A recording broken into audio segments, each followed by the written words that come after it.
মা, আমি এই বিয়ে করতে পারবো না, প্লিজ তোমরা বোঝার চেষ্টা করো। বিয়ে করতে পারবি না মানে? বিয়ে তো হয়েই গেছে। আমরা কি জোর করে তোকে বিয়ে দিয়েছি? তুই নিজ ইচ্ছে করছস। এখন তো আমরা সমাজের সামনে তোকে ধুমধাম করে তুলে দিচ্ছি। ও মা, তুমি তো জানো কেন বিয়েটা করতে হয়েছে, তারপরও বলো আমি ইচ্ছে করে করেছি। দেখো, যাও হবার হয়েছে, তখন পরিস্থিতি অন্য ছিল তাই করতে বাধ্য হয়েছে, কিন্তু এখন আমি মন থেকে বিয়েটা কোনোভাবে মানতে পারবো না, না তাকে স্বামী হিসেবে চিন্তা করতে পারবো। দেখ তৃষা, আমরাও চিন্তা করিনি এমন হবে, কিন্তু ভাগ্য কেউ পাল্টাতে পারে না, জন্ম মৃত্যু বিয়ে সব উপরওয়ালার হাতে।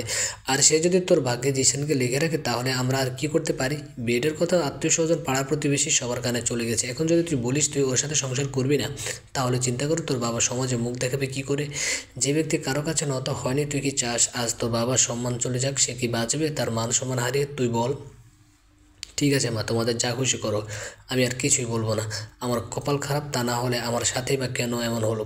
এই কথা বলে তিশা চলে গেল। মা আর কিছু বলল না, কারণ আজ তিশার গায়ে হলুদ।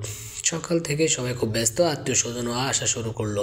তিশার কিছু কাজিনরা তাকে গায়ে হলুদের জন্য তৈরি করলো। তারা অনেক চেষ্টা করেও তিশাকে পার্লারে নিতে পারলো না। তিশাকে ওরা রুমে রেখে বাইরে চলে গেল। আর তিশা সেদিনগুলোর কথা চিন্তা করছে আর মনের অজান্তে চোখ থেকে পানি পড়ছে। 3 মাস আগে, অতীতের মুহূর্তে। তিশা, তিশা, এই তিশা, উফ, এই মেয়েরা সবসময় পড়তে বসলে পড়ার টেবিলে ঘুমিয়ে যায়। তিশার মা বলল, কি হলো মা, এত চেঁচামেচি কেন কেন করছো বলো তো? সব সময় আমাকে একটু শান্তি মতো ঘুমোতে দেও না। তিশা ঘুম ঘুম চোখে বলল, কি আমি ঘুমাতে দিই না? দেখ তিশা, তুই প্রত্যেকবার অঙ্কে খারাপ রেজাল্ট করছস। যখনই তোকে অঙ্ক করতে বলি তুই পড়ার টেবিলে ঘুমিয়ে পড়ো, সমস্যা কি তোর? মা তিশার কান ধরে বলল, মা ও দিন দিন পড়াচোর হয়ে যাচ্ছে, পড়ালেখার প্রতি ওর একদম মন নেই, তুমি ওকে তাড়াতাড়ি বিয়ে দিয়ে দাও, এটাই ভালো হবে ওর জন্য। তিশার বড় ভাই বলল, কি বললি ভাইয়া তুই? তিশা দৌড়ে গিয়ে ড্রয়িং রুমে এসে তিশার ভাই টিভি দেখতে দেখতে কথাগুলো বলছিল। তিশার ভাইকে খুব ভয় পায়, খুব তেরা টাইপের মানুষ তাই। কি আর বলবো, যা বলেছি সত্য বলেছি, এবার খারাপ রেজাল্ট করলে বিয়ে দিয়ে দেবো, মনে রাখিস। তিশার ভাই বলল। তিশার নাক ফুক ফুলিয়ে নিজের ঘরে চলে গেল, কারণ ভাইকে কিছু বললে সে নিজের পায়ে কোড়াল মারার সমান জানে। বিকেলে তিশা সুন্দর করে সেজে নিল, কারণ নীলুর বাসায় যাবে। নীলু ফুফাতো ভাই আবিরকে তিশার খুব পছন্দ। প্রথম যেদিন দেখেছিল তখন থেকে আবিরের উপর ক্রাশ খেয়ে বসে আছে, একদম চকলেট বয়ের মতো। তিশার তো মন চাইছিল খেয়ে ফেলতে। এরপর আবির যখনই নীলুদের বাসায় আসে, তিশা ওদের বাসায় চলে যায়। আবির আর ওর মাঝে খুব ভালো একটা সম্পর্ক তৈরি হয়ে গিয়েছে, কিন্তু সেটা ভালোবাসা কিনা তারা দুজনে জানে না। তারা ফেসবুকে ফোনে অনেক কথা বলে, তবে খুব লুকিয়ে, কারণ ওর ভাই জানতে পারলে ওর কপালে শনি আছে, তিশা খুব ভালো করেই জানে। যাই হোক, নীলুর বাসায় আবিরের সাথে দেখা করতে যাবে, তাই সুন্দর করে সেরে যেই ড্রয়িং রুমে পৌঁছালো, তিশার চোখ কপালে উঠে গেল। ড্রয়িং রুমে জিসান আর রায়হান ভাই বসে আছে। রায়হান ওর নিজের ভাই আর জিসান হলো রায়হানের ভাইয়ের বন্ধু। বলতে গেলে রায়হান জিসানকে তিশার থেকেও বেশি বিশ্বাস করে। জিসান খুব রোগচটা মানুষ, খুব জেদি, কিন্তু খুব হ্যান্ডসাম, উঁচা লম্বা টল ফিগার। ওনার জন্য কলেজে অনেক মেয়েরাই পাগল ছিল, কিন্তু ওনার জেদ আর রাগের কারণে কেউ কাছে আসার সাহস পেত না। ওনাকে দেখলে কেন কেন জানি আমার কলেজে শুকিয়ে যায়। ভাইকে বোকা বানাতে পারলে ও ব্যক্তিকে বোকা বানানো এত সহজ না। দুজনের সোফায় বসে কথা বলছে, আমি আস্তে করে তাদের সামনে দিয়ে যাচ্ছিলাম, হঠাৎ পেছন থেকে ডাক পড়লো, আমার নিঃশ্বাস বন্ধ হওয়ার মতো। আমি মুখে হাসি রেখে পেছনে তাকালাম, দেখলাম রায়হান ও জিসান ভাই আমার দিকে তাকিয়ে আছে। একটু খেয়াল করে দেখলাম জিসান ভাই আর আর চোখ দিয়ে আমার উপর থেকে নিচ পর্যন্ত দেখলো, দেখে মোবাইল টিপাতে লাগলো। কোথায় যাচ্ছি সে এই অবেলায়? রায়হান ভাই বলল, ভাইয়া এই তো একটু নীলুর বাসায়। তিশা বলল, কেন? এই তো একটু কাজ ছিল, ও কিছু নোট করেছে, ওগুলো আনতে। তুই আর নীলু এক কলেজে পড়স তাই না? আর ক্লাসমেটও। এতক্ষণ পর জিসান ভাই প্রশ্ন মারলো আমার দিকে। আমি অসহায়ের মতো দাঁড়িয়ে তার দিকে তাকালাম, মন চাইছিল একটা লাঠি এনে ওনার মাথায় মারি। জিসান কিছু জিজ্ঞেস করছে, উত্তর দিস না কেন? রায়হান বলল, জি ভাইয়া, আমার ক্লাসমেট। তাহলে তো নোট কাল কলেজ থেকেও নিতে পারবি, এখন বাইরে যাওয়ার কী দরকার? তার উপর এত সেজে গুজে বান্ধবীর বাসায় নোট আনতে এত সাজার কী প্রয়োজন পড়লো বলতো? কি আর বলবো, দাঁতে দাঁত চেপে বললাম, খুব দরকার ছিল ভাইয়া নোটগুলো তাই। আর এমনি একটু সাজতে মন চাইছিল তাই একটু সাজলাম, আর কিছু না। রায়হান ভাই তাকিয়ে তাকিয়ে আমার কথা শুনতেছে। আমি ভয় আর কিছুই বলতে পারলাম না। ঠিক আছে, খুব বেশি দরকার হলে আমরা নিয়ে আসছি, তুই নীলুকে বলে দে, তোর যাবার দরকার নেই, জিসান ভাই বলল। কি বললো জিসান? শুনোস নাই? যা ঘরে যা, রায়হান বলল। আমি রাগে মুখ ফুলিয়ে আবারও নিজের ঘরে চলে এলাম, কারণ একবার যেহেতু জিসান ভাই মানা করেছে, তাহলে আর আজ কোনোভাবেই আমার বাইরে যাওয়া হবে না। কারণ জিসান ভাইকে আমার পরিবারের সবাই খুব পছন্দ করে, তার কথার উপর আর কোনো কথাই নেই। সে কিছু মানা করলে সেটা আমার বাবা মাও করে না, এতটা ভালোবাসে তাকে। আর রায়হান ভাই তো আছে, তার সাথে সাথে কথায় সব কথায় সায় দিবে, তাই সে মানা করার পরও খুব জোর করলে ওনার সন্দেহ বেড়ে যাবে। তখন আমার কপালে খারাপই আছে। আমি রুমে গিয়ে তাড়াতাড়ি নীলুকে ফোন দিয়ে বলে দিলাম, তা না হলে ভেজালে পড়ে যেতাম। কলেজে যাওয়ার জন্য তিশা রেডি হচ্ছে। আজ কলেজে প্যারেন্টস মিটিং আছে, তাই তিশার মা বাবাকে যেতে হবে কলেজে, কিন্তু বাবার সময় নেই, তাই তিশার মা একাই গেল তিশার সাথে। ও পরিচয়টা মনে হয় দেওয়া হয়নি এখন আমার।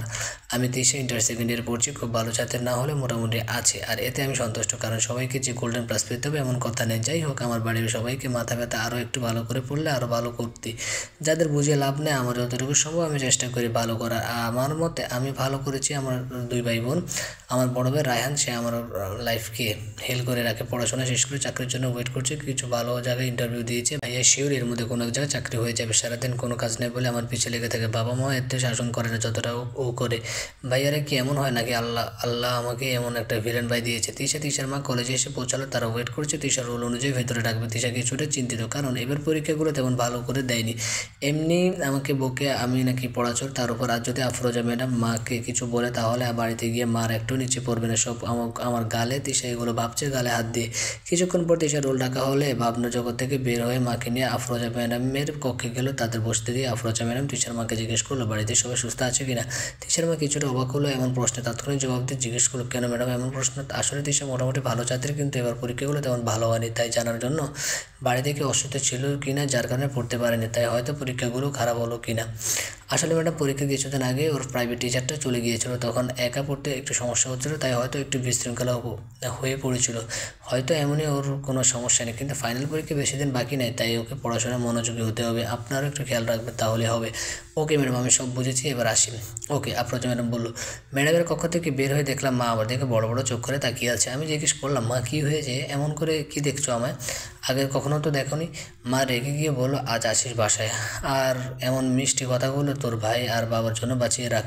রায়ান ঠিকই বলেছে, তুই একটা পড়া চোর হয়ে গিয়েছিস। দিন দিন মানুষের উন্নতি আর তোর অবনতি হচ্ছে। আমার তো তোকে নিয়ে গর্ব করার কথা। মায়ের কথা শুনে তিশার সুন্দর মুখখানি মলিন হয়ে গিয়েছে, আর মাকে পটানোর ভেতর চেষ্টা করছে যাতে মা বাসায় গিয়ে বাবাকে কিছু না বলে, কিন্তু লাভ হয়নি। মা আর কোনো কথাই শুনতে রাজি না, তাই তিশাও রেগে গিয়ে বললো, আমার তো মনে হয় তুমি আমার মাই না, শুধু রায়হান ভাইয়ের মা, তাই তো তোমাদের মাঝে দয়া মায়া কম। আমার মা হলে আমার মতো দয়ালু হতো। দেখ তিশা, বাজে কথা বাদ দে, আর বাসায় এসে নিজে কীভাবে বাঁচাবে সেটা ভাব। আমি গেলাম বাসায়, তুই ক্লাসে যা। ক্লাসে গিয়ে তিশা নীলাকে সব বললো, আর ওর থেকে বুদ্ধি চাইলো আজকে কীভাবে বাঁচা যায়। নীলা তো একদম না বলে দিল। তোর কি মাথা খারাপ হয়েছে? তোর ভাই যদি শুনে আমি তোকে কোনো উল্টাপাল্টা বুদ্ধি দিই, তাহলে আমাকে মাথায় তুলে একটা আছাড় মারবে, আর আমি তো এই ভয়ে আছি আবিরের কথা জানলে আমার কি হবে। আমার সেদিন মৃত্যুদণ্ড নিশ্চিত। রাতে এই চিন্তায় ঘুম হয় না আমার, জানো স্যার, আমি তোর জন্য এত চিন্তা করস কেন? আমি কি ওর সাথে প্রেম করে বেড়াইছি? ভালো লাগতো তাই একটু কথা বলতাম আর কি। প্রেম করার ইচ্ছা না থাকলে এখানে স্টপ যা, আর আগে থেকে পারিস না, তা না হলে থাক, আর বলবো না। আর বাদ দে, আগে বল এখন কি করবি? আমি কোথাও পালিয়ে গেলে কেমন হয় বলতো? তোর মাথার সব নাটবল্টু কি ঢিলা হয়ে গেছে বলতো? লীনা বললো। তিশা অবাক হয়ে বললো, না তো, কেন তুই এমন বলছিস? তাহলে কি বলবো? তুই ভাবছিস তুই এমন করলে তোর ভাই তোকে যেখান থেকে পারো খুঁজে এনে একটা রিক্সাওয়ালার সাথে বিয়ে দিয়ে দেবে, তাহলে ভালো হবে, তাই না? লীলার কথা শুনে তিশা গভীর চিন্তামগ্ন হলো। আসলে তো আমার ভাই এটা করতেই পারে, ওর কোনো ভরসা নেই। এমনিতেই বলে পরীক্ষা খারাপ করলে নাকি বিয়ে দিয়ে দেবে, তার উপরে এটা করলে আমার কবরে রিক্সাওয়ালাই জুটবেন। না না না বলে চিৎকার করে উঠলো তিশা। চিন্তা বাদ দে, যা হওয়ার হবে। ভাইয়া হয়তো একটু বকবে, খেয়ে নিস, এত কিছু খেতে পারোস, একটু বকা খেলে কি হয়? কলেজ থেকে সোজা বাসায় গেলো। ওর আজ বাসায় যেতে ভয় লাগছে। বাসায় গিয়ে সোজা রুমে গিয়ে ফ্রেশ হলো, কিছু খেয়ে বিশ্রাম নেওয়ার জন্য বিছানায় পিঠ লাগাতে ঘুমিয়ে পড়লো। সন্ধ্যা মায়েটাকে ঘুম ভাঙলো। কী হয়েছে মা, তো রাগারাগি কেন করছে? তোর বাবা আর রায়হান ডাকছে তোকে, ড্রয়িং রুমে আসো। এ কথা শুনে আমার কলেজের পানি সব শুকিয়ে গেছে, তবু আস্তে আস্তে ড্রয়িং রুমের দিকে পা বাড়ালাম। তুই সেই সব কি মা? তোর মা যা বলে সত্য? এভাবে খারাপ করার কারণ কি বল? তোমার সমস্যা না জানে সমাধান কী করে করবো? ভাইয়া আমার দিকে ড্যাপ করে তাকিয়ে আছে। আমি কি বলি তা জানার জন্য হয়তো। আসলে বাবা 3 মাস আগে 3টা টিচার আসছে, আর নতুন টিচার এসে পুরনো টিচার সব বদলে নতুন করে সব দেয়, যার কারণে সব কিছু উলটপালট লাগতো। আমার পড়াগুলো ঠিক মতো কভার করতে পারিনি, আর পরীক্ষাও সামনে এসে পড়েছে, তাই এমন হলো। বাবা একদমই কথাগুলো বলে চুপ হয়ে যায়। টিচার, ঠিক আছে বুঝলাম, কিন্তু এই সমস্যার কথাগুলো আগে বললে এমন হতো না। আমরা কিছু না কিছু একটা ব্যবস্থা করতাম। রায়হান এখনও চুপ, কিছুই বললো না, হয়তো সমস্যাটা বুঝতে পেরেছে। টিচার, রায়হান তুমি কালে ওর জন্য ভালো একটা টিচার ব্যবস্থা করবে, আর পরীক্ষার আগ পর্যন্ত যাতে আর টিচার বদলাতে না হয় তেমনভাবে দেখে আনবে, ঠিক আছে বাবা, রায়হান বললো। তিশা দেখলো ওর ভাই ওর দিকে ড্যাব ড্যাব করে তাকিয়ে আছে। ভাইয়া তুমি কি আমি কিছু বলবেন? না তেমন কিছু না, এমনি তোর কাজে আমরা অনেক গর্বিত, আর কিছু বলে তোকে ফুলিয়ে দিতে চাই না। তিশা ভেবাচেকা হয়ে গেল ভাইয়ের এমন কথা শুনে। রাতে খাবারের পর রায়হান ভাবছে কার কাছে দিলে তার আদরে বন্ডি সুরক্ষিত থাকবে আর পড়াতে পারবে, কারণ এর আগে 3টে টিচারের মধ্যে 2টেরই চরিত্র ভালো ছিল না। তা কিছুদিনের মধ্যে রায়হান বুঝতে পারলো আর সাথে সাথে না করে দিল। এর মধ্যে নীলয় ছেলেটা ভালো ছিল, কিন্তু ওর ভালো চাকরি হওয়াতে তিশাকে পড়াতে পারেনি। রায়হান সিগারেট টানছে আর ভাবছে এত আর্জেন্ট একটা ভালো টিচার কই পাই। ওর ফ্রেন্ডসরা অনেকে টিউশনি করে, কিন্তু তাদের স্বভাব তেমন ভালো না। এমন সময় জিশান ফোন করলো। কী রে, খুব টেনশন মনে হচ্ছে? রায়ানকে জিজ্ঞেস করলো। রায়ান সব বললো। এখন কি করি বলতো? আরে ভাবিস না, কাল দেখবো নি কী করা যায়, এখন ঘুমা। রাখে। জিশান ফোন কাটার পর রায়হান ভাবতে লাগলো জিশান হলে মন্দ হতো না, কিন্তু জিশান কি রাজি হবে? ওর তো কোনো কিছুর অভাব নেই, ওকে কোন মুখে বলবো তিশাকে পড়াতে? যদি রাজি না হয় ধুর, কাল দেখবো নি, মানলে মানবে, না মানলে নেই, অন্য কিছু ভাববো। পরের দিন রায়হান আর জিশান বসে চা খাচ্ছে। তাদের একটা নির্দিষ্ট জায়গা আছে, তারা ওখানে বসে বেশিরভাগ সময় আড্ডা মারে। হঠাৎ জিশান রায়হানকে উদ্দেশ্য করে বলল, কী রে, কিছু ভাবলি? কাকে রাখবি? ভাবলাম তো, সারা রাত ঘুমিয়ে ঘুমিয়ে অনেক ভাবলাম। কি মানুষ জেগে থেকে ভাবে আর তুই ভাবিস ঘুমিয়ে ঘুমিয়ে? আজ যুগ। জিশান বলল, আরে দূর, এটা বাদ দে, আমি এমনি ভাবি। রায়হান বলল, ঠিক আছে বস। ঠিক আছে বস, এখন বল কাকে দিয়ে পড়াবি? জিশান বলল, তুই ছাড়া আমার আর কে আছে বল। জিশান চা খাচ্ছিল, রায়হানের কথা শুনে বিষম খেলো। কী চাতা বলছোস? আমি? তুই আর কাউকে খুঁজে পাসনি? আমি কি আগে কাউকে পড়াইছি? আর জানোস না তিশা মাঝে মাঝে এমন কাণ্ড করে, তখন আমার খুব রাগ উঠে যায়। তখন আবার আমি নিজেকে সামলাতে না পারলে কী না কী করে ফেলবো আমি নিজেও জানি না। আমার রাগ সম্পর্কে তো তোর আইডিয়া আছেই, সেই কারণটা তোকে বললাম। তিশা খুব ভয় পায় তোকে, তোর ভয়ে এমনি দেখবি পড়াও সব তাড়াতাড়ি কমপ্লিট করে ফেলবে তোকে ভাগানোর জন্য। আমি পড়াতাম, কিন্তু আমার চাকরিটা লেটার যে কোনো সময় পেয়ে যাব, তখন আবার সমস্যা হবে, তাই তোকে বললাম। আর ওর পরীক্ষার বেশি দিন বাকি নেই, দেখ এত কম সময় ওর সিলেবাস একমাত্র তুই কমপ্লিট করে দিতে পারবি। তুই রনিকে বল, ও তো এর আগেও অনেক পড়িয়েছে। জিশান বলল, তুই রনির সব জানোস না, ওর কাছে আমার বোনকে কেন দেব? এর আগেও কী কী করেছে জানোস না? পড়া রেখে আমার বোনের দিকে নজর দিবে। দেখ জিশান, আমার শেষ ভরসা তুই কি আমার নিরাশ করবি? ওকে ঠিক আছে, আমি শুধু ওর সিলেবাস শেষ করে দেবো। ওকে। কিছুক্ষণ চিন্তা করে জবাব দিল। ও জিসানকে জড়িয়ে ধরে বলল, তুই আমার কত বড় সমস্যা দূর করছিস জানোস না? তোর সমস্যা দূর হলো, আমার শুরু হলো। তুই জানোস তোর বোন আমাকে হিটলার বলে, আমি নাকি অ্যানাকোন্ডা, আমি নাকি সব কিছু গিলে ফেলি, চাবানোর সুযোগও দিই না। জিসান বলল, হা হা, তোকে কে বলল? একদিন বসে বসে আমাকে বকছিল, আমি পেছনে দাঁড়িয়েছিলাম। বেচারি জানতো না, যখন আমাকে দেখলো এমন দৌড় দিল, 1 মাস আমার সামনেও আসেনি। তাহলে বুঝ। ভালোই, তুই আজ থেকে পড়ানো আরম্ভ কর, আমি মাকে বলে দেবো না। রায়হান বলল, জিশান বলল, ওকে। বিকেলে হঠাৎ কলিং বেল বেজে উঠল। তিশা দরজা খোলো। দেখো তো কে আসছে। তোর স্যার আসার কথা ছিল, মা চিৎকার দিয়ে বলছে রান্নাঘর থেকে। তিশা দরজা করে দেখে জিসান দাঁড়িয়ে আছে। জিসানকে দেখে এই সময় তিশা কিছুটা আশ্চর্য হলো, কারণ রায়হান ভাই না থাকলে জিসান কখনোই আসে না, ফোন দিয়ে আসে। জিসান ভাই আপনি? রায়হান ভাই তো বাসায় নেই। তা তো জানি, আমি তো রায়হানের সাথে দেখা করতে আসিনি, আসি তোর জন্য। জিসান বলল। হ্যাঁ? তিশা মুখ চোখ বাঁকিয়ে, খিরে এভাবে তাকিয়ে থাকবে নাকি ঘরেও আসতে দিবি? কিরে তিশা, কে আসছে? মার কথায় তিশার ধ্যান ভাঙলো। মা, জিশান ভাই। তিশা মনে মনে ভাবছে, এই হিটলার আমার সাথে দেখা করতে কেন আসছে, মতলব কি? আরে জিশান বাবা, আসো আসো, বাইরে দাঁড়িয়ে আছো কেন, ভেতরে আসো। জিশান ভেতরে ঢুকে তিশার মাকে জিজ্ঞেস করলো, আন্টি কোথায় বসবো, ড্রয়িং রুমে নাকি তিশার রুমে? তিশার রুমের কথাটা শুনে তিশা যেন আকাশ থেকে পড়লো। আমার রুমে মানে কি? তিশার মা তিশার কথা কানে মনে হয় শুনলই না। আরে এখানে কেন বসবে? তিশার রুমে গিয়ে বসো, ওখানে পড়াতে সুবিধা হবে। এতক্ষণ পরে তিশার চিন্তার অবসান হলো। নিউ টিচার আর কেউ না, জিসান। তিশা তো পারে না, কেঁদেই দেয়। এই লোকটার কাছে কিভাবে পড়বো আমি? এটা তো 1 নম্বর হিটলার, অ্যানাকোন্ডা, আমাকে গিলে খেয়ে ফেলবে। মনে মনে জিসানকে গালি দিচ্ছে আর ভাবছে, আমাকে গালি দেওয়া শেষ হয়েছে নাকি আরও বাকি আছে? এখন চলো পড়তে বসতে। জিসানের কথায় তিশা ভ্যাবাচ্যাকা হয়ে গেল।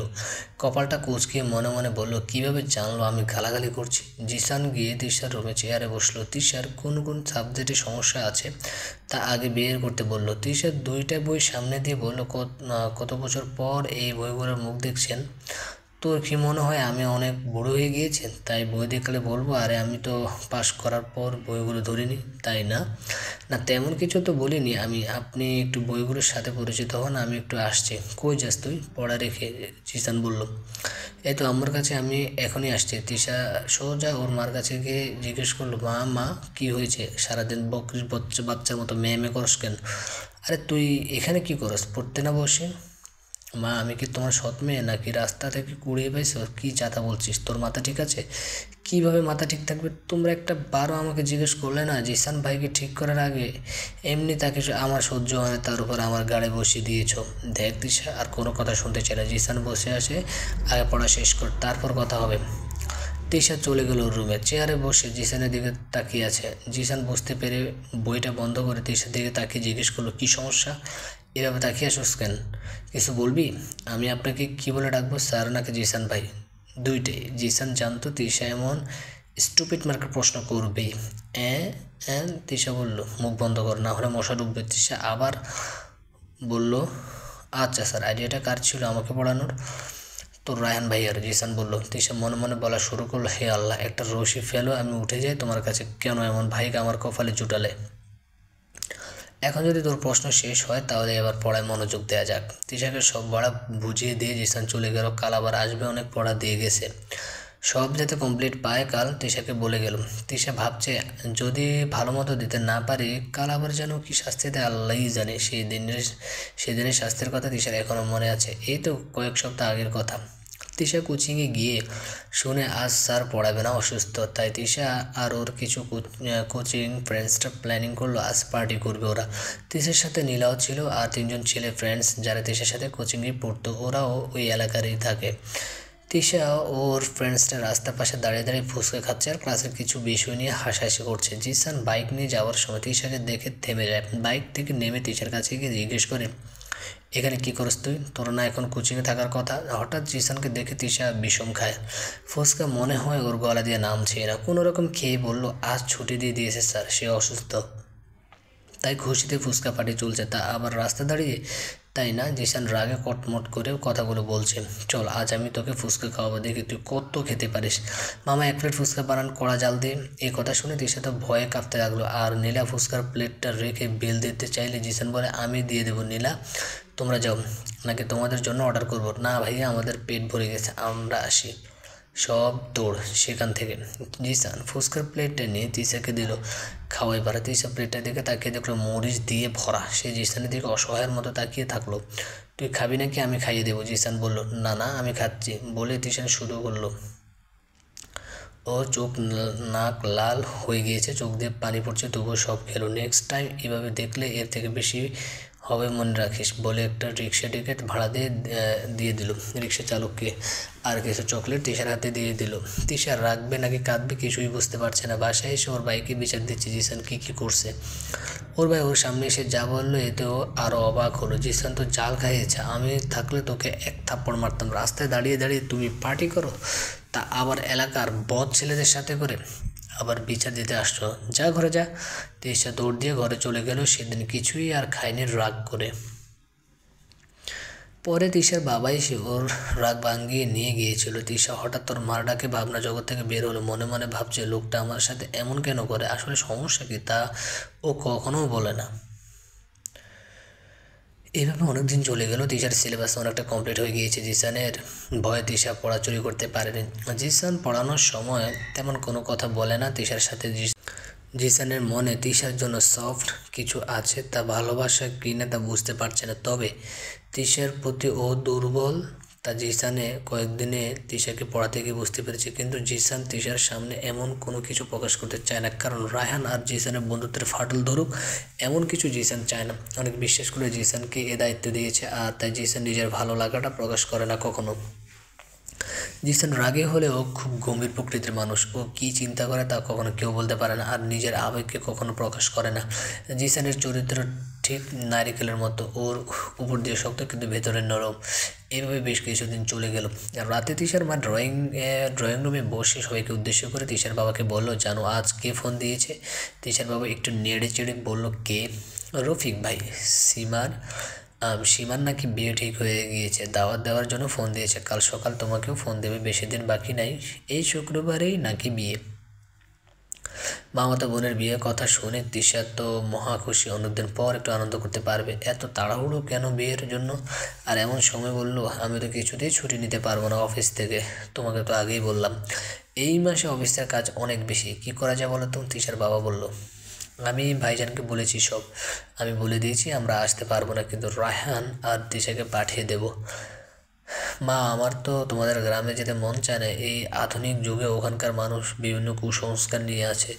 দেখো বাবা, যেতে তো হবে, আমরা ছাড়া তোর মামার কে আছে? গ্রামের মানুষকে কুসংস্কার থেকে মুক্ত করার জন্য তোর মামা এত লেখাপড়া করার পরও গ্রামে থেকে গেছে, ওখানকার বাচ্চাদের জন্য একটা স্কুলও খুলেছে। এর জন্য ভাইজানকে অনেক কিছু সহ্য করতে হয়েছে। এখন অনেকে আছে যারা চায় তোর মামা যেন গ্রাম ছেড়ে চলে যায়, কিন্তু গ্রামের মানুষ যারা তোর মামাকে শ্রদ্ধা ভালোবাসে তাদের জন্য পারে না। ঠিক আছে বাবা, কবে যেতে হবে? রায়হান বলল। তিশা ওর মাকে বলল, আমাকে আগে মার্কেটিং করে দিতে হবে, তারপর যাওয়া। দেখছিস রায়হান, তোর বোনের এখন আবার শপিং করতে হবে। আচ্ছা ঠিক আছে, সকাল সকাল শপিংয়ের ঝামেলা সারিয়ে ফেলবো, তোরা বিকেলে রওনা দিস, তিশার মা বলল। ওকে, সব গুছিয়ে নে, সময় কম আর রাতও অনেক হয়েছে, তিশা গিয়ে ঘুমা, কাল অনেক জার্নি করতে হবে। তিশার বাবা বলল। রায়হান রুমে গিয়ে ভাবলো জিসানকে সাথে নিলে কেমন হয়, একা একা আর বোরও তো হবো না। জিসানকে কল দিল, অনেক বলার পর জিসান রাজি হলো যেতে ওদের সাথে। ওকে, কাল দেখা হবে বিকেলে। সকাল সকালে শপিং শেষ করে খাওয়া দাওয়া করে তিশা রেডি হয়ে গেল। বাইরে বের হতে দেখলো জিসান হোন্ডা থেকে নামছে। আরে জিসান ভাই, ভাইয়ের সাথে দেখা করতে আসছেন? কিন্তু আমরা তো এখন বের হবে। ভাইয়া আপনাকে কিছু বলেনি? যা, তোকে ধরে রাখছে কি? জিসান তিশাদের বাড়ির ভেতরে হোন্ডাটা রাখলো। আরে জিসান আসছোস, দাঁড়া আমি ব্যাগ নিয়ে আসছি, তুই সব কিছু আনছোস তো? রায়হান বলল, আরে সব কিছু নিছি, তুই তাড়াতাড়ি কর, লেট হলে বাস পাবো না। তিশা হা করে আছে, এটা কি হলো? জিসান ভাইও আমাদের সাথে যাবে? কেউ আমাকে কিছু বলো না কেন? এই লোকটা আমার জীবন তেজপাতা বানিয়ে দিচ্ছে। কিরে হা করে আছস কেন? মুখটা বন্ধ কর। আপনিও আমাদের সাথে আসছেন? তিশা বলল। আপনার কি অন্য কোনো কাজকর্ম নাই? তিশা বলল, আছে তো, তোকে পাহারা দেওয়া। মানে? তুই যাতে অন্য কারো নজরে না পড়িস, সবার বদ নজর থেকে বাঁচিয়ে রাখা, এটা তো এত সহজ? বল, এটা কি এত সহজ? এটাই এখন আমার প্রধান কাজ। জিসান তিশার একদম সামনে এসে কথাটা বলল। জিসান এত কাছাকাছি আসায় তিশা একটু ঘাবড়ে গেল। ও দুপা পেছনে নিয়ে বলল, মানে কি? আমাকে কেন পাহারা দেবেন? আমি কি ছোট বাচ্চা? বাচ্চা না, তাই তো আগলে রাখতে হয়, বাচ্চা হলে তো কোলে করে নিয়ে যেতাম, ভালো হতো তখন, ঠিক না? জিসান একটু বাঁকা হাসি দিয়ে কথাটা বলল। জিসানের মুখে এমন কথা শুনে তিশা তো শকড। এমনভাবে জিসান কখনো তিশার সাথে কথা বলেনি, তাই তিশা কিছুটা চিন্তামগ্ন। কিছুক্ষণ পর তিশা, জিসান ও রায়হান রওনা দিল ওদের গন্তব্যে। ওদের মামা বাস স্ট্যান্ডে ওদের নেওয়ার জন্য দাঁড়িয়েছিল। ওদের যেতে অনেক রাত হলো। তিশার মামা ওদেরকে নিয়ে বাসায় ঢুকলো। সীমা দৌড় দিয়ে তিশাকে জড়িয়ে ধরলো। ছাড়, এত জোরে জড়িয়ে ধরলে তোর বিয়ের আগে মারা যাব। তিশা বলল, যা শয়তান, তুই তো আমায় ভুলে গেছিস, তাই তুই একবার দেখতে আসিস না। সীমা কিছুটা রাগ নিয়ে কথাটা বলল। ও, নতুন বউ দেখে রাগ করছে? এত রাগ জামাইরে গিয়ে দেখাইবা আমারে না? তিশা বলল। আমারও আছে সীমা, আমাদের মনে হয় তুই দেখোস নাই, নাকি আমরা চলে যাব? রায়হান বলল। ভাইয়া কি বলো? কত বছর পর আসছো, তার উপরে এখন ঢং করছো আমার সাথে। হয়েছে, কাল কথা বলিস, এখন ওদের ঘরে আসতে দে, কত দূর থেকে আসছে, খেয়ে দে বিশ্রাম নিক, কাল আবার অনেক কাজ আছে, বিয়ে বাড়ি বলে কথা। তিশার মামি বলল। তিশার মামা মামি ও সীমা জিসানকে ভালো করে চেনে। ঢাকায় তিশাদের বাসায় জিসানের সাথে দেখা হয়েছিল অনেকবার, তাদের ভালো সম্পর্ক তৈরি হয়ে গিয়েছে, তাই জিসানকে দেখে তারা খুব খুশি হয়েছে। সবাই খাওয়া দাওয়া শেষ করে ঘুমোতে চলে গেল। রায়হান ও জিসান সকাল সকাল ঘুম থেকে উঠে গেল, কারণ আজ গায়ে হলুদ আর ডেকোরেশনের দায়িত্ব পড়লো তাদের, তাই তারা সকাল সকালে কাজ শুরু করে দিল। তিশা লোকজনের কোলাহলের শব্দে ঘুমোতে পারছে না, বিয়ে বাড়ি বলে কথা, শব্দ তো হবে, তাই সেও ঘুম থেকে উঠে গেল। আজ সকালটা তার কাছে অনেক ভালো লাগছে। গ্রামের বিয়ে বাড়িগুলো ঢাকার মতো না, কিন্তু অনেক মজা হয়, বান্ধবীদের মুখে অনেক শুনেছে, তাই সেও আজ অনেক মজা করবে ভাবছে মনে মনে। ঘুম থেকে উঠে ফ্রেশ হয়ে বাইরে এসে দেখলো সবাই ব্যস্ত। তিশা চিন্তা করলো একটু হাঁটাহাঁটি করে চারপাশটা দেখি, কাল তো রাত ছিল কিছু দেখতে পারিনি। রাস্তা দিয়ে হাঁটতে হাঁটতে অনেকটা দূরে এসে পড়লো বাড়ি থেকে। চারিদিকে ধানক্ষেত, সবুজের সমাহার। হঠাৎ পিছিয়ে ঘুরে তিশা ভয়ে আটকে ওঠে। সামনে তিনটে ছেলে দাঁড়িয়ে আছে, তাদের মতলব ভালো দেখাচ্ছে না। তিশা বুঝতে পারলো পাশ কাটিয়ে যেতে চাইলে ওরা বাধা দেয়। কিছু বলার আগে ওরা তিশার হাত ধরে ফেলে। তিশা চিল্লাতে শুরু করে। এমন সময় ওদের তিনজনের মধ্যে একজন বলে, আরে সুন্দরী, এমন করো কেন? আমরা তো তোমারে মারবো না, একটু আদর করবো। এটা বলে ওরা হাসাহাসি করছে। রায়হান বারবার তিশাকে বলেছিল একা কোথাও যেতে না, কিন্তু তিশা এমন ভুল কিভাবে করলো? নিজের ভুলের কারণেই তো এত বিপদে পড়তে হলো। তিশা মনে মনে আল্লাহকে ডাকছে, কারণ চারপাশে কেউ নেই যে তিশাকে সাহায্য করবে। তিশার চোখ দিয়ে ভয়ে পানি বের হচ্ছে। ছেলেটা তিশার হাত ধরে টেনে একটা ঝোপের মধ্যে নিয়ে যেতে চায়। এমন সময় তিশা বুঝলো তাকে কেউ ধরে রেখেছে। পেছনে তাকিয়ে দেখে জিসান। তিশা এই প্রথম জিসানকে দেখে এত খুশি হলো। জিসান তিশার অন্য হাতটা ধরে রাখছে। ওই ক্যাডারে তুই আমাকে মালের দিকে নজর দেস জানোস আমরা কে? ওই ছেলেগুলোর মধ্যে একজন বলল। জিসান রাগে তিশাকে একটা থাপ্পড় মারলো। তিশা তো অবাক, গালে হাত দিয়ে জিসানের দিকে তাকিয়ে দেখলো জিসানের চোখ দুটো লাল হয়ে আছে। তোকে না বলছি একা কোথাও বের হবি না, তুই এখানে একা একা কী করছস? তুই কেন কোনো কথা শুনোস না বলতো? সমস্যাকে? জিসান তিশার সাথে রাগারাগি করছে। এমন সময় তিশার হাতের দিকে ওর নজর যায়। হাতটা লাল হয়ে গিয়েছে। এটা দেখে জিসানের রাগ আরও বেড়ে যায়। কে তোকে ধরেছে এদের মধ্যে? তিশা চুপ হয়ে আছে। এখন জিসান জোরে একটা ধমক দিয়ে বলল। তিশা ভয় পেয়ে যায়। তিশা আঙ্গুল দিয়ে দেখিয়ে দেয় যে ছেলেটা ওর হাত ধরেছিল। জিসান ছেলেটার সামনে গিয়ে এমন জোরে একটা থাপ্পড় মারে যে ছেলেটা রাস্তার অনেকটা দূরে গিয়ে পড়ে। নাক দিয়ে রক্ত বের হয়ে যায়। থাপ্পড়টা এমনি জোরে ছিল।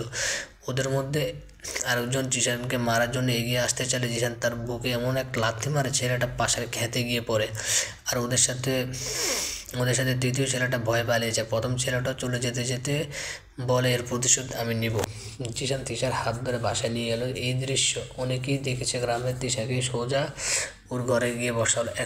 এখনও জিসানের রাগ কমছে না, কারণ ও সময় মতো না গেলে আজ কী হতো তা ভেবে ওর বুক কেঁপে ওঠে। তিশার দিকে তাকিয়ে আছে। তিশা খাটে বসে নিচের দিকে তাকিয়ে আছে, কিছুই বলছে না। জিসান দেখলো তিশার গালে ওর আঙ্গুলের ছাপ পড়ে গেছে। তার দেখে জিসান নিজেকে বকছে কীভাবে তিশাকে মারতে পারলো। সে রুম থেকে বের হয়ে পাশের রুমে একটা মলম নিয়ে আসলো। একটা চেয়ার নিয়ে তিশার সামনে বসলো। জিসান মলমটা নিয়ে ওর গালে লাগাতে গেলে তিশা বলল, আমাকে দিন, আমি নিজে লাগাতে পারবো। চুপ চুপ একদম, নাকি আরও একটা থাপ্পড় খাবি? আমাকে আমার কাজ করতে দেয়। জিসান আস্তে আস্তে ওর গালে মলমটা লাগিয়ে দিল। নাস্তা করেছিস? জিসান তিশাকে জিজ্ঞেস করলো। তিশা মাথা নাড়িয়ে না বলল।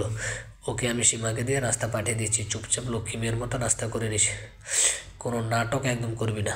তিশা রাগে চোখে জিসানের দিকে তাকায়। আমি তোকে মারবো, আবার আমি তোকে আদর করব, করে মলম লাগিয়ে দেব, এই অধিকারটা শুধু আমার। জিসান একটু হেসে কথাটা বলে বাইরে চলে গেল।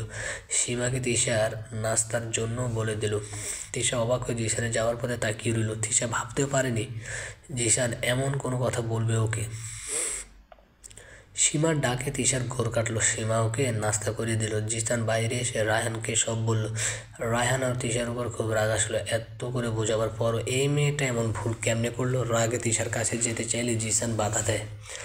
আজ এমনিও অনেক হয়েছে, আর না, আমি ওকে যা বলার বলে দিয়েছি, পরে কথা বলিস, এমনি অনেক কাজ আছে, তা সারি, তাড়াতাড়ি চল।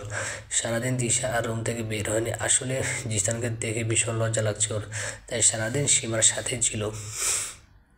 রাতে হলুদের জন্য একটা হলুদ জামদানি শাড়ি পরলো, মুঠ ভরে চুড়ি পরলো, হালকা সাজে গাঢ় লিপস্টিক দিল, মাথার সামনে চুলগুলো ক্লিপ দিয়ে বেঁধে নিল, পেছনের চুলগুলো কাটা দিয়ে খোপা করে নিল। এর থেকে বেশি সাজ ওর পছন্দ না। এইদিকে জিসান ও রায়হানও তৈরি হয়ে গেল। রায়হান আগে বের হলো। জিসান তৈরি হয়ে বাইরে হতে দেখলো তিশা শাড়ি ঠিক করতে করতে রুম থেকে বের হচ্ছে। সামনে যে জিসান দাঁড়িয়ে আছে তা ওর খেয়ালই নেই। জিসানের সাথে ধাক্কা খেয়ে পড়ে যেতে নিলে জিসান ধরে ফেলে। জিসানের এক হাত তিশার কোমরে আর এক হাত দিয়ে তিশার হাত ধরে আছে। আল্লাহরে বাঁচাও, ভয়ে তিশা চোখ বন্ধ করে ফেলল। কিছুক্ষণ পর তিশা চোখ করে দেখে জিসান ওকে ধরে রাখছে, তা না হলে পড়ে কোমর আজ যেত। জিসান তিশাকে সোজা করে দাঁড় করালো। কোথায় চোখ রেখে হাঁটোস বলতো? এখন যদি আমি না থাকতাম কি হতো? আপনি ছিলেন বলেই পড়ে যেতে নিয়েছি, তা না হলে তো আমি পড়তামই না। ভুল আপনার ছিল, আর আমাকে বকছেন শুধু। আর আপনি না ধরলে অন্য কেউ ধরতো, কেউ না কেউ বাঁচাতো আমাকে। তিশা একদমে কথাগুলো বলে জিসানের দিকে তাকালো। জিসানের চোখ দুটা লাল হয়ে গিয়েছে। তিশাকে অন্য কেউ ধরতে এই কথাটা শুনে জিসানের রাত চরম মাথায় পৌঁছে গেছে। তিশার হাতটা ধরে টেনে রুমে গিয়ে দরজাটা লাগিয়ে দিল। তিশা এবার ভয় পেয়ে গেল। জিসান তিশার দিকে এক পা করে আগাতে লাগলো। তিশার ভয়ে পিছিয়ে যেতে লাগলো। ভয়ে তিশার মুখ দিয়ে কথা বের হচ্ছে না, কারণ তিশা জিসানের এমন রূপ আগে দেখেনি কোনোদিন। পেছনের দেয়ালে তিশার পিঠ ঠেকে গেল। তিশার কাঁধের দুপাশে হাত রেখে জিসান তিশারকে জিজ্ঞেস করলো, কি বললি তুই? আবার একটু বলতো। আমি কি বললাম? তিশা ভয় ভয় বলল, তোকে অন্য কেউ ধরবে মানে? কেউ তোকে ধরলে আমি তাকে জ্যান্ত কবর দেবো, আর তুই কাউকে ধরলে তোর হাত কেটে দেবো, মনে রাখিস। আর এত সেজে গুজে কই যাস? গায়ে হলুদ তোর বোনের, তোর না। আর এত বড় কেন ব্লাউজের গলা? শরীর দেখাতে খুব ভালো লাগে তাই না জিশান? তিশার খোপাটা খুলে পিঠটা ঢেকে দিল চুল দিয়ে। এমন বড় গলার ব্লাউজ আর কখনো যাতে পড়তে না দেখে। এ কথা বলে তিশার গালে একটা ভালোবাসার পরশ বসিয়ে দিল। তিশা হালকা কেঁপে উঠল। তিশা এখনও হতভম্ব হয়ে দাঁড়িয়ে রইল। আর জিশান চলে গেল। হঠাৎ জিশান আবার আসলো। কিরে, এখানে দাঁড়িয়ে থাকবি নাকি বাইরে আসবি? রায়হান ডাকছে তোকে। জিশানের কথায় ধ্যান ভাঙলো তিশার। একটু আগে যা ঘটলো তা কি সত্য ছিল? তিশা বাইরে গিয়ে দেখলো উঠান ভর্তি মানুষ। তিশা এদিক ওদিক তাকিয়ে সব কিছু দেখতে লাগলো, কারণ কাউকেও তেমন ভালো করে চেনে না। হঠাৎ দেখলো জিশানকে ঘিরে অনেকগুলো মেয়ে দাঁড়িয়ে আছে, আর ও মেয়েগুলোর সাথে হাসাহাসি করছে। তিশার গা জ্বলে যাচ্ছে। ঢং আমাকে বলে কোনো ছেলের আশেপাশে যাইতে না, আর নিজে মেয়েদের মাঝে বসে রং তামাশা করছে। তিশা মনে মনে জিশানের 14 গোষ্ঠীকে বকে বকে দিচ্ছে। জিশান আর চোখে দিয়ে সব দেখছে আর হাসছে। তিশা রেগে গিয়ে সীমার পাশে গিয়ে বসলো। সবাই হলুদ দেওয়া আরম্ভ করলো, আর জিসান শুধু তিশার দিকে তাকিয়ে আছে। এই মেয়েটা আমাকে পাগল বানিয়ে ছাড়বে, আজ ওকে পরীর মতো লাগছে। এইভাবে চলতে থাকলে নিজেকে ওর কাছ থেকে দূরে রাখাটা কষ্ট হয়ে পড়বে। এই মেয়েটা কি এখন বুঝতে পেরেছে আমি ওকে কত ভালোবাসি? 1 নম্বর গর্ধব। আমি খুব ভালো করে জানি, ও হয়তো এখনও বোঝেনি। জিশান তিশার দিকে তাকিয়ে আছে। এই মেয়েটা আমাকে পাগল বানিয়ে ছাড়বে, আজ ওকে পরীর মতো লাগছে। এইভাবে চলতে থাকলে নিজেকে ওর কাছ থেকে দূরে রাখতে কষ্ট হয়ে পড়বে। আচ্ছা, তিশাকে এখন বুঝতে পেরেছি আমি ওকে কত ভালোবাসি। 1 নম্বর গর্ধব। আমি খুব ভালো করে জানি, ও হয়তো এখনও বুঝতে পারেনি। কীভাবে ওকে বোঝাবো? আমাকে দেখলে এড়িয়ে চলে, মনে হয় আমি কোনো জঙ্গলের বাঘ, ওকে গিয়ে খেয়ে ফেলবো। ও আল্লাহ, এই মেয়েটাকে একটু বুদ্ধি দাও, তা না হলে আমার জীবন তেজপাতা করে তুলবে। জিসান তিশার দিকে এক নজরে তাকিয়ে মনে মনে কথাগুলো বলছে আর হাসছে। সীমা, তোকে অনেক সুন্দর লাগছে, জিজু দেখলে পাগল হয়ে যাবে। তিশা বলল, তাই? তুই কোন দিক দিয়ে কম লাগছো না?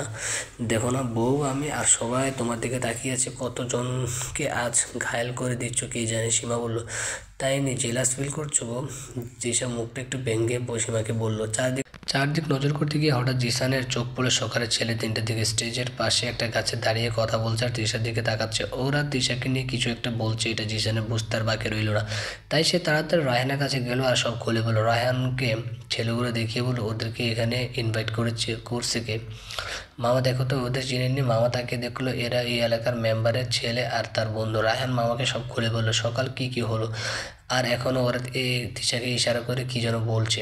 রায়হান মামার সাথে বলল, হে আল্লাহ, কি বলস? আমাকে আগে বলস না কেন? এরা একবার যাদেরকে নজর দেয় তার জীবন নষ্ট করে দেয়। এই এলাকার অনেক মেয়ের জীবন নষ্ট করেছে, মেম্বারের ছেলে বলে কেউ কিছু বলতে পারে না। দেখ, তোরা তিশার দিকে একটু নজর রাখিস, ওকে একা কোথাও যেতে মানা করিস, ঠিক আছে?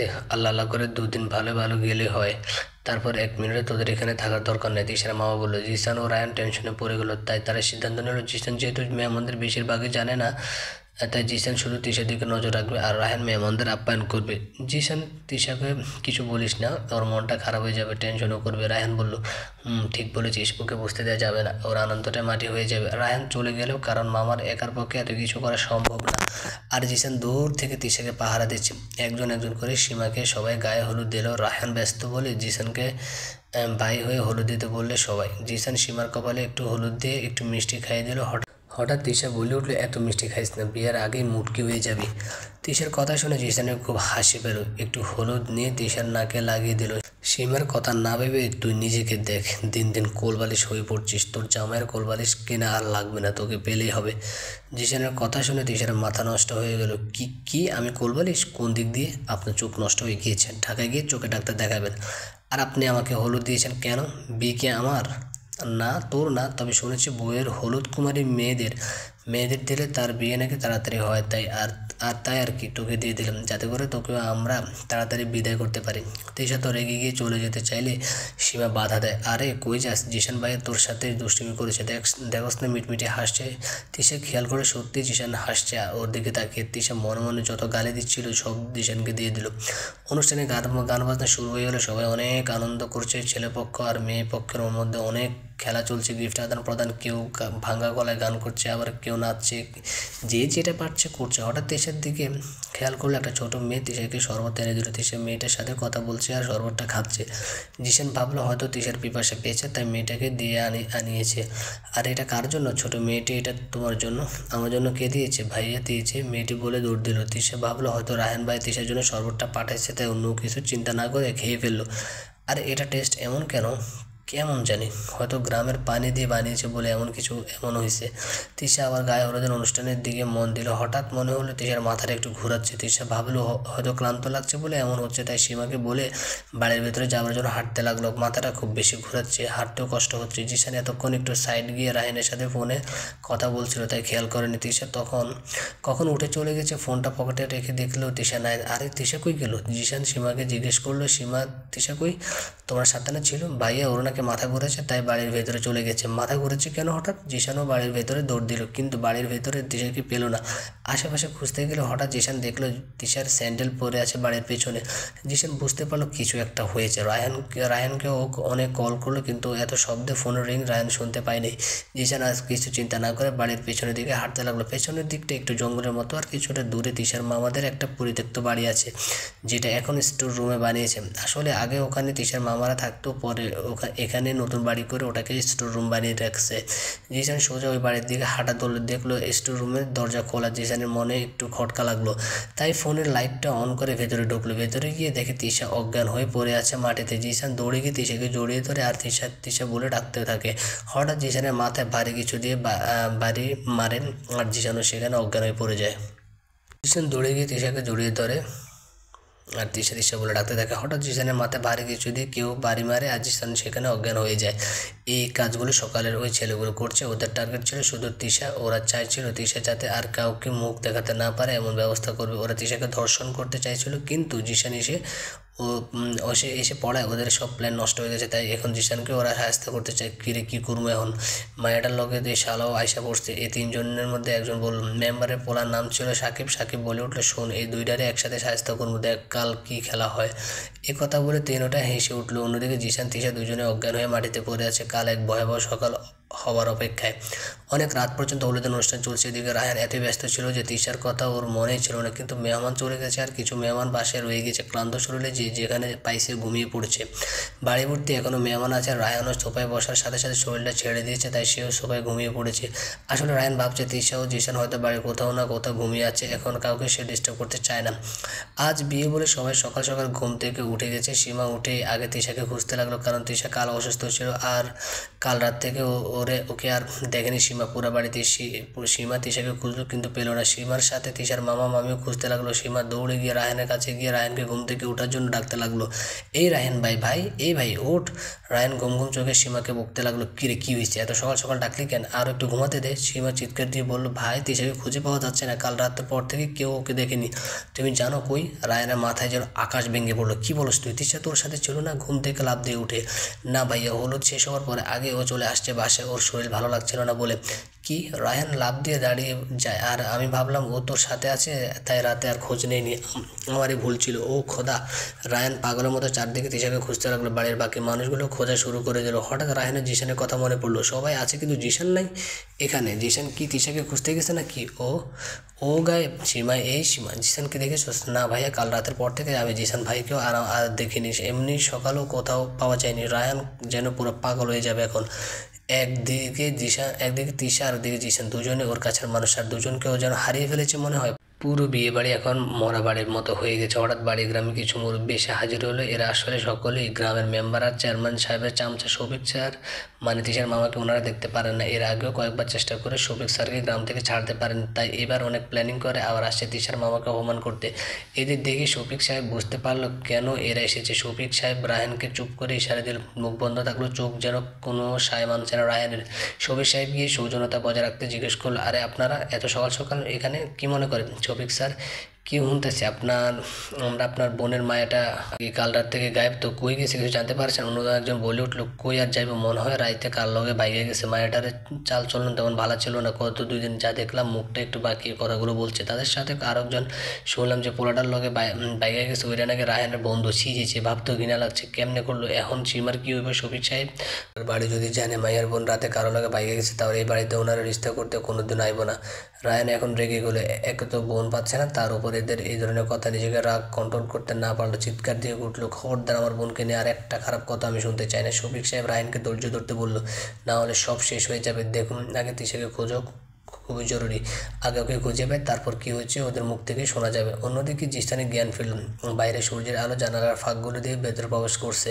চারিদিকে পাখির কিচিরমিচির শব্দ শোনা যাচ্ছে। জিসান অনেক কষ্টে চোখগুলো খুলতে চেষ্টা করছে, মাথাটা খুব ব্যথা করছে। হঠাৎ জিসানের খেয়াল হলো কাল রাতে পেছন দিয়ে কেউ ওকে মাথায় মেরেছে, আর ব্যথা এখনও অনুভব করছে। হঠাৎ জিসানের তিশার কথা মনে পড়লো। জিসান চোখ খুলে তিশাকে নিজের বুকের উপর পেল। জিসান লাফ দিয়ে উঠে তিশা করে ডাকতে লাগলো। জিসানের অনেক ডাকে তিশার জ্ঞান ফিরে এলো। তিশা মাথাটা ধরে চারদিক তাকিয়ে ভাবতে লাগলো, ও এখন কোথায়? কারণ কাল বাড়ির ভেতর প্রবেশ করতে গেলে কেউ তিশার হাত ধরে ফেলে। তিশা ঘুম ঘুম চোখে সাকিবকে দেখতে পায়, আর তখনই জ্ঞান হারে। কিন্তু কি জিসান ভাই, আপনি এখানে কেন? আর আমি কোথায়? আমার মাথাটা অনেক ব্যথা করছে, চোখগুলো খুলতে অনেক কষ্ট হচ্ছে। সব বলবো, আগে এখান থেকে বের হতে হবে আমাদের। কাল রাত থেকে আমরা এখানে, রায়হান, মামা, মামি সবাই মনে খুঁজছে আমাদের। উঠ ফার্স্ট। দাঁড়াবার চেষ্টা কর। জিসান তিশাকে ধরে উঠালো। জিসান দেখলো দরজাটা এখনো খোলা বাইরে থেকে, তাই ও আর 1 মিনিট ওখানে না থেকে তিশাকে সাথে নিয়ে বাড়িতে গিয়ে হাঁটতে লাগলো। যত বাড়ির কাছে আসছে চিল্লানো চেঁচামেচির শব্দ শুনতে পাচ্ছে জিসান বুঝতে পারলো কিছু একটা হচ্ছে বাড়ির ভেতরে, তা না হলে কেউ আমাদের না খুঁজে এমন চিল্লাচিল্লি কেন করছে। জিসান মনে মনে ভাববে, আল্লাহ তুমি সাহায্য করো এই বিপদ থেকে রক্ষার জন্য। এদিক দিয়ে রায়হানের সাথে গ্রামের কিছু মানুষের তুমুল লড়াই লেগে গেছে। সবাই তিশার নামে আজে বাজে কথা বলে যাচ্ছে। জিসান বাড়ির ভিতরে ঢুকে ঘাবড়ে যায়। বাড়ি ভর্তি মানুষ দেখে পরিস্থিতি বোঝার চেষ্টা করছে, কি হচ্ছে এসব, এত মানুষ কেন এখানে। জিসান একটু জোরে রায়হানকে ডাক দিল, আর ডাকের সাথে সাথে বাড়ি ভর্তি মানুষ পেছনে তাকিয়ে দেখলো তিশা ও জিসান দাঁড়িয়ে আছে। তিশা ঠিকমতো দাঁড়াতে পারছে না, জিসান ধরে রাখছে। রায়হান দৌড় দিয়ে তিশাকে এসে ধরলো। তিশা কি হয়েছে তোর, এই অবস্থা কেন, বল কি হয়েছে। তিশা শুনতে তো পারছে না, কিন্তু কিছু বলতেও পারছে না। ক্লান্ত আর ঘুম ঘুম চোখে চারিদিকে তাকিয়ে দেখে সব মানুষ তার দিকে তাকিয়ে আছে। আসলে কি তিশা বুঝতে পারছে না কেন এমন হচ্ছে। তিশার পুরো শরীর কাঁপছে, কিছু বলতে চাইছে কিন্তু ভয় কিছু বলতে পারছে না। তিশাকে কেমন নজর যেন দেখছে। জিসান বোঝার চেষ্টা করছে, সবাই তিশাকে কেমনভাবে যেন দেখছে। হঠাৎ জিসান তিশার দিকে একটু ভালো করে তাকালো, দেখতে পেল তিশার ব্লাউজটা কিছুটা ছেঁড়া, ঠোঁটে লিপস্টিক আর কাজলটা ছড়ানো, শাড়ির কুচিগুলো ঠিক না। জিসান এবার বুঝতে পারলো কেন সবাই তিশার দিকে আর চোখে তাকিয়ে আছে। এদিক দিয়ে রায়ানকে জড়িয়ে ধরে তিশা কাঁদতে লাগলো, কিন্তু কিছু বলছে না। কি আর বলবে ও, কেউ কি ওর কথা বিশ্বাস করবে? জিসান মামি আর সীমাকে ইশারা করলো তিশাকে ঘরে নিয়ে যেতে। গ্রামের কিছু মহিলা বলাবলি করা শুরু করে দিল, দেখছোস মায়ার কাম, লজ্জা শরমের মাথা খাইছে মনে হয়, সারা রাত আকাম কুকাম করে এখন মুখ কালা করছে। মামা মামি তো দূরে থাকুক, বইন্ডার কথাও চিন্তা করে না, এখন আবার এই মুখ লইয়া দেব কেমনে। তিশা সব শুনতে পাচ্ছে আর চোখ দিয়ে অশ্রু ফেলছে। জিসান সব রায়নকে খুলে বললো। রায়ন স্তব্ধ হয়ে পড়লো। কি হলো, এক রাতে এত কিছু হয়ে গেল, আর ও রাতে ব্যাগ বড় করে ঘুমোচ্ছে। এখন কি হবে, কিভাবে গ্রামের অশিক্ষিত মূর্খ মানুষগুলোর বুঝাবে? জিসান রায়ানকে সান্ত্বনা দিল, এত ভাবিস কেন, আমি এখন এসে পড়েছি, তুই একা না, চল দেখি কে কি বলছিস। সবার প্রশ্ন উত্তর আমি দেবো। তিশা, মামাকে সবাই অনেক অপমান করছে, লোকটা নীরবে সব শুনছে। সীমার বিয়েও নাকি এরা আর হতে দেবে না, গ্রাম ছেড়ে চলে যেতে বলছে। ব্যাস, খুব জোরে শব্দটা করছে জিসানের এই ধরনের আচরণ উপস্থিত সবাই অবাক। তাদের সামনে এসে বললো, সমস্যা কি আপনাদের, একটু খুলে বলবেন? আর আপনারা এই বিয়ে বাড়িতে এসে এত চেঁচামেচি কেন করছেন, কি জানতে চান? আমাকে বলুন, আমি বলবো কেন এই নির্দোষ মানুষকে অপমান করছেন। এতক্ষণ চেয়ারম্যান সাহেবও এসে হাজির হয়েছে, সব কিছু শুনল সবার কাছ থেকে। দেখছেন চেয়ারম্যান সাহেব আপনার সামনে কেমন ব্যয়ের মতো প্রশ্ন করছে, এত বড় কুকাম করে এখন ভালো শাস্তি আসছে। জিসান বাবা আবার বলে উঠলো, কি কুকাম করছে আমি, একটু খুলে বলবেন? গ্রামের সব মানুষের সাথে জিসানের অনেক তর্ক হচ্ছে, এসব কিছু তিশা ঘরে বসে শুনছে, আর ভয় হাত পা কাঁপছে তিশার। কি করবে কি হবে এই ভেবে তিশা অস্থির হয়ে পড়েছে। আর জিসান সবাইকে বোঝানোর চেষ্টা করছে, কিন্তু সবাই তিশা আর ওর নামে নোংরা কথা বলছে, যা জিসানের সহ্যের সীমার বাইরে চলে গেছে। রায়ান ও শফিক, তিশার মামা, এই সবাইকে বোঝাতে ব্যর্থ চেষ্টা করছে। একসময় জিসান ধৈর্যহারা হয়ে সবাইকে বলল, তিশা আমার বিবাহিত স্ত্রী, আর স্বামী স্ত্রী একসাথে সারা রাত যদি ছিল, এতে আপনাদের কোনো সমস্যা হতে পারে না বলে মনে করি। কিছু বুঝতে না পারে মিথ্যা কথা বললো, কারণ বিপদ আসলে মাথায় তখন কোনো ভালো বুদ্ধি আসে না। জিসানের এই কথা বুঝতে সবাই চুপ হয়ে গেল। রায়হানও কিছু বুঝতে পারলো না, জিসানে এটা কি বলছে। রায়হান ভালো করে জানে এটা মিথ্যা কথা, কিন্তু এত বড় মিথ্যা কথার পরিণাম কি হবে। উপস্থিত সবাইকে চুপ থাকতে দেখে জিসান বলল, তিশা আর আমি একজন আরেকজনকে ভালোবাসি, কিন্তু রায়হান যদি না মানে তাই আমরা লুকিয়ে বিয়ে করে ফেলেছি। আর রায়হানও এই ব্যাপারটা জানে না। সময় হলে ওকে বলতাম, কিন্তু আজ পরিস্থিতির কারণে বলতে বাধ্য হলাম। জিশান একটু রায়ানের দিকে তাকিয়ে সরি বলল। রায়ান এখনও অনেকটা শকড এর মধ্যে আছে। এর মধ্যে অনেকে বলল আমরা মানি না, এটা মিথ্যা কথাও তো হতে পারে, কেমনে মানুম এই ছেঁড়াছেড়ি জমাইব, সবাই প্রমাণ চাই, এই বিবাহের কি প্রমাণ আছে? তখন মেম্বারও জিশানের উদ্দেশ্যে বলে উঠল, তোমার কাছে কি সাক্ষী আছে তোমরা জামাইব? জিশান কিছুটা ভেবে উত্তর দিল, দেখুন প্রমাণ ঢাকায়, আমি কি প্রমাণ পকেটে নিয়ে ঘুরি? কালকের দিন সময় দিন, কিন্তু উপস্থিত কেউ জিশানকে একদিনও সময় দিতে রাজি হলো না। তাই জিশান রেগে সবাইকে জিজ্ঞেস করলো, ঠিক আছে আপনারা বলুন কী করলে বিশ্বাস করবেন তিশা আমার বউ? একটি সময় পেলে জিসান কোনো মতে পথ বের করতে পারতো এই বিপদ থেকে বাঁচার জন্য, কিন্তু এখন মেম্বার সবার সাথে যুক্তি পরামর্শ করে জিসানকে বল, আমাকে গ্রামে এমন ঘটনা ঘটলে এটা ক্ষমা কোনোভাবে করা হয় না, ছেলে মেয়ে উভয়কে শাস্তি পেতে হবে। শফিক স্যার তা ভালো করে কইতে পারবো, কিন্তু তোমরা যেহেতু জামাইবো তাহলে তোমাকে শাস্তি দিতে চাই না, শুধু কারো যাতে মনে কোনো সন্দেহ না থাকে তার জন্য তোমার সবার সামনে আবার বিয়ে করতে হইব তিশার ডারে, তাহলে আর কাউরে কোনো সমস্যা হইব বলে মনে হয় না। আমার আবার বিয়ে, এটার কি দরকার? জিসান বলল, আরে মিয়া, আমরা তো তোমার বউর লোকে বিয়ে দেবো, অন্য মায়ের লগে না। নিজের বউরে একেবারে জায়গা দুইবার বিয়ে করতে তাদের সমস্যা কি? শোনো, আর কোনো কথা শুনতে চাই না, তাড়াতাড়ি বিয়েটা করে আমার ঘরে বিদায় করো। জিসান রায়ানের দিকে তাকালো। রায়ানও অসহায়ের মতো জিসানের দিকে তাকালো। এই তাকানোর অর্থ অনেক কিছুই বলে দিচ্ছে। রায়ান ভাবছে জিসান পরিস্থিতি সামাল দিতে মিথ্যা তো বলে দিল, কিন্তু এখন কি হবে? বিয়েটা কি করতে রাজি হবে তার বোনের সম্মান বাঁচার জন্য? জিসান সবাইকে বলল, ঠিক আছে আপনারা বিয়ের ব্যবস্থা করুন, এখনই হবে। রায়হান সীমা আর মামিকে বলল তিশা তৈরি করতে।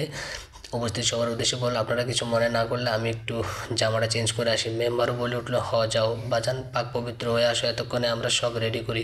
কি বলো সবাই? ঠিক কইছেন। রাহান ভেতরে গেল তিশার কাছে। তিশা সব শুনেছে ঘরে বসে। তারপর রায়হান অনেক বোঝালো তিশাকে, কারণ এই মুহূর্তে আর কোনো উপায় নেই। শুধু তিশা না, সীমার জীবনও নষ্ট হয়ে যাবে যদি বিয়েটা না হয়। তিশা বাইকে জড়িয়ে ধরে অনেক কাঁদলো, কিছুই বলতে পারলো না। বোন যা কাঁদার এখনই কেঁদে নে, বাইরে একদমই কাঁদবি না, বাইরে সবাই জানে তোর বিয়ে হয়ে গিয়েছে, তোকে এইভাবে কাঁদতে দেখলে সবাই সন্দেহ হবে। বোন আমার শোন, আমার দিকে তাকা। তিশা মাথা উঠিয়ে ওর বাইরের দিকে তাকালো। তোর মনে হয় আমি এমন কোনো ডিসিশন নিব যা তোর জন্য ভালো হবে না? আমার প্রতি বিশ্বাস আছে? তিশা মাথার আড়ে হ্যাঁ জবাব দিল। শোন জিশান অনেক ভালো একটা ছেলে, আমি চাইলেও তোর জন্য এমন ছেলে খুঁজে আনতে পারতাম না। ও বেঁচে থাকতে তোর কোনোদিনও ক্ষতি হতে দেবে না, তোকে সবসময় বিপদ থেকে রক্ষা করবে, যেমন আজ করেছে। তুই অনেক ভাগ্যবান তিশা, জিশান তোকে বিয়ে করতে রাজি হয়েছে, একদিন তুইও বুঝবি। আচ্ছা বাদ দে সীমা, তিশাকে রেডি কর তাড়াতাড়ি। এক কথা বলে রায়হান চলে গেল বাহিরে। জিসান গোসল করে নতুন আরেকটা পাঞ্জাবি পরে নিল। তিশাকে জিসান ভালোবাসে, তাই তিশাকে বিয়ে করতে ওর কোনো সমস্যাই নেই, কিন্তু এভাবে বিয়ে করার কথা কখনো চিন্তাও করেনি। জিসান আগে তিশার মনে জায়গা করতে চেয়েছিল, কিন্তু পরিস্থিতির শিকার এখন সবাই মনে মনে ভাবছে জিসান তিশার মনের অবস্থা ভালো করে বুঝতে পারছে, কিন্তু কিছু করার নেই, ভাগ্যের লিখন কেউ পাল্টাতে পারে না। জিসান বের হয়ে দেখলো কাজে এসে সব রেডি করে বসে আছে। তিশাকে আনতে রায়হান গেল। জিসান একটা চেয়ারে বসে আছে, কনে আসছে কেউ বললে। জিসান পেছনে তাকে। তিশা একটা লাল শাড়ি পরছে, হাতে কিছু চুড়ি আর ঠোঁটে একটু লিপস্টিক, চুলগুলো ছাড়া, হয়তো সীমা জোর করে এগুলো লাগিয়ে দিয়েছে। ঠিক নতুন বইয়ের মতো লাগছে তিশাকে। জিসানের পাশে চেয়ারে তিশাকে বসালো। রায়ান ঠিক ওর পাশেই বসলো। তিশা মাথাটা নিচে করে বসে আছে। কিছুক্ষণ পর কাজে কবুল বলতে বললে তিশা চোখ দিয়ে অজান্তে এক ফোঁটা জল পড়ে। রায়ান বুঝতে পারে, তাই তিশার হাতটা গিয়ে ধরে। তিশা মাথাটা উঠিয়ে ভাইয়ের দিকে তাকিয়ে কবুল বলে। এরপর জিসানও কবুল বলে, বিয়েটা সম্পন্ন হয়ে যায়। রায়ান তিশাকে ঘরে নিয়ে যায়। এখন তো আপনাদের মনে আর কোনো প্রশ্ন নেই, যদি কোনো সমস্যা না থাকে তাহলে দয়া করে এখন আপনারা সবাই আসতে পারেন। আমার বোনের আজ বিয়ে আর আমাদের অনেক কাজ আছে, এমনি সব কিছুতে দেরি হয়ে গিয়েছে। আশা করি আমার বোনের বিয়েতে আপনারা কোনো সমস্যা করবেন না। সবাই বিয়েতে এসে আমার বোনকে দোয়া করে যাবেন। জিসান কথাটা বলে ঘরে গিয়ে সোফাতে বসে পড়লো। তিশার মামা সবাইকে বিদায় দিয়ে ঘরে এসে বসলো। রায়হান দৌড়ে গিয়ে জিসানকে জড়িয়ে ধরলো আর কাঁদতে লাগলো। জিসান রায়হানকে এমন আচরণে কিছুটা অবাক হয়ে গেল, আর রায়হানকে কোনোদিনও কাঁদতে দেখেনি জিসান। রায়হান খুব শক্ত প্রকৃতির মানুষ, সহজে ইমোশনাল হয় না, আর সে মানুষ আজ কাঁদছে, তার মানে অনেক। তিশা দরজায় দাঁড়িয়ে সব দেখছে। জিসান রায়হানকে জোর করে ছাড়ালো। হে ব্রো, কি হলো? তুই কাঁদছিস কেন? আরে আমাকে বল। রায়হান জিসানের হাত দুটো ধরে বলল, তুই জানোস না জিসান, তুই আজ আমাদের কি উপকার করলি? তুই শুধু তিশাকে না, সীমার জীবনটাও নষ্ট হতে বাঁচালি। আজ আমাদের পুরো পরিবারকে তুই এই বিপদ থেকে উদ্ধার করলি, তোর ঋণ পরিশোধ করার মতো না। তিশার মামিও কাঁদতে লাগলো। আসলে তারা আজ অনেক বড় বিপদ থেকে রক্ষা পেয়েছে শুধু জিসানের কারণে। জিসান এবার একটু রেগে গেল। থাপ্পড় মেরে তোর সব দাঁত ফেলে দেবো। কী সব উল্টাপাল্টা কথা বলছিস? তোর মাথা ঠিক আছে?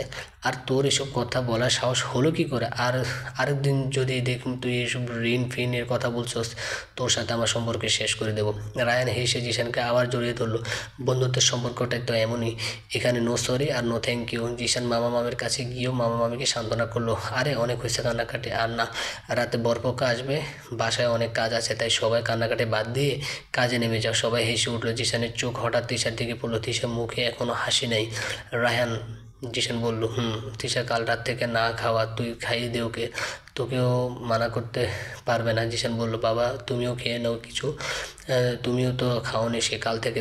ঠিক আছে মামি, চলুন, তারপর কাজও আছে অনেক।